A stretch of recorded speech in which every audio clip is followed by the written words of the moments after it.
You question God's authority if you don't know the truth. Today we're looking at Mark 11, verses 27 to 33. The title is The Authority of Jesus Questioned. Now this, just to skim over and just a summary before we get into it, just to give you some more detail on it. Jesus was doing miracles and he had the authority to cast out demons. And he had the authority to tell people what to do and to forgive. But he was questioned by the Pharisees, by the chief priests, by basically everyone that denied he was the Son of God. But they saw, but they didn't believe. So it says, they arrived again in Jerusalem. So we're talking about Jesus and his disciples. And while Jesus was walking in the temple courts, the chief priests, the teachers of the law, and the elders came to him. "By what authority are you doing these things?" they asked. "And who gave you authority to do this?" Jesus replied, "I will ask you one question. Answer me, and I will tell you by what authority I am doing these things." We'll get into the question now, but they were stormed in and they were persecuted, basically. And Jesus was essentially judged. By what authority, they ask, does he do these things?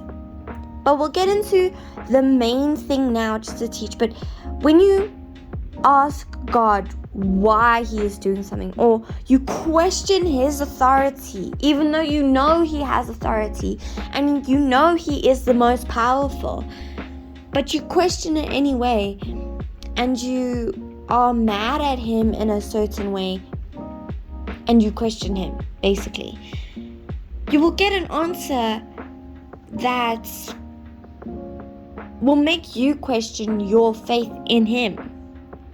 You need to know the truth of it.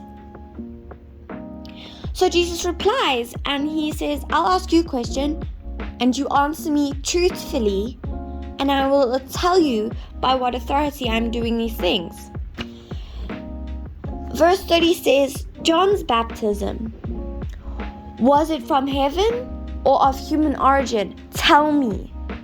So, as we know that John the Baptist was killed because he would call others vipers and he would confront them.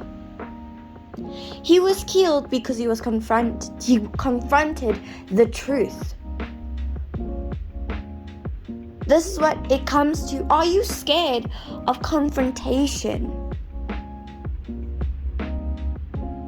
Are you scared to be confronted? So much to the point where, just saying in general, so many Christians notice and they're like, okay, they only want to become Christians because of what they get, not what they give. They don't want to become Christians anymore once they finally see that you have to give so much up.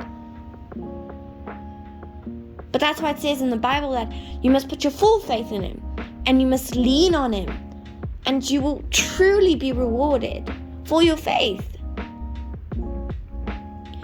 But he asked about John's baptism, if it was from heaven or if it was from human origin. They discussed it among themselves and said, "If we say from heaven," he will ask, "then why didn't you believe him? But if we say of human origin," they feared the people, for everyone held that John really was a prophet. If we look at that, they were considering whether or not to say which one. Because if they said from heaven, John preached from that he wasn't the Messiah, but Jesus was the Messiah. But he also preached about good news, bad news. He was confronting people because he held it from heaven. So if they were to say it, they would go back on killing him. They knew it was from heaven. They just didn't want to accept it. That's what a lot of people do today. When you go and tell someone that they are doing something wrong, but they don't want to accept it, but they know that they are doing something wrong, that tells you who that person is. And a lot of people do these nowadays. If you don't like confrontation and you don't accept it, you don't have the Holy Spirit in you. You don't want to continuously be rebuked. That's why we want to be rebuked, because that's how the Holy Spirit leaves us. Confrontation and conviction are just signs that the Holy Spirit is within you, trying to chip away at those bad things, that sin, that depression, that anxiety. It's just trying to chip away so it can tell you that you were loved by Jesus Christ. But many people don't want to give away, and neither do they want to accept anything. And then they said, if they say it's from human origin, they feared because they knew that it was true, that it was from heaven and it wasn't from human origin. But they feared of what people thought about their reaction, their choice, their opinion. People knew the truth, they just didn't want to accept it. Many followers of Christ knew that it was the truth, but the Pharisees, the teachers, the priests, the elders didn't want to accept it. So they feared. So they answered, this is verse 33, so they answered Jesus, "We don't know." Jesus said, "Neither will I tell you by what authority I am doing these things." Now this is the difficult part. If you don't know the truth, and if you don't accept the truth, then you won't get your answer. You won't get the Holy Spirit. So stop questioning God. Stop not wanting to be confronted. Stop ignoring that conviction and take it in. Because it is the truth. If you don't want to accept the truth, that is your own detrimony. That's how you become destroyed, because it is the truth. Jesus is the truth, the way, the life. And if you don't accept Jesus, you aren't accepting the truth, you won't have life. And He is the way. You need to accept the truth. Just like Jesus' followers did, because Jesus is the truth. But the Pharisees, you see, the teachers of laws, the elders, didn't accept it. And so they were punished and they were humiliated because they found out the truth. They asked and they stormed, "By what authority are you doing these things?" Jesus said, "Answer me a question," because He was asking if they had truth, if they held, and if they wanted confrontation, and if they accepted that rebuking, but they didn't. They didn't accept the truth. And they were scared of what people would think. Yet they didn't accept the truth. So why would God give you an answer if you don't accept the truth? It's like it's like asking someone about how you feel. Take for instance, asking a girl, your best friend for instance, how you look. If you're going out just to simply shop, and they tell you the truth, hey, maybe your t-shirt's a little bit weird, maybe you should take that off, maybe you should change it, your hair's a little bit scruffed up, your makeup's a little bit bad, can I help you? But then you don't accept that. What's the point of you asking that? If you get angry at God trying to help you, why should God help you? Why should God answer your prayers if you aren't going to accept the truth? Accept the truth, and your prayers will be answered. Your questions will be answered truthfully. You just have to accept it, whether it's good or not. Take that confrontation.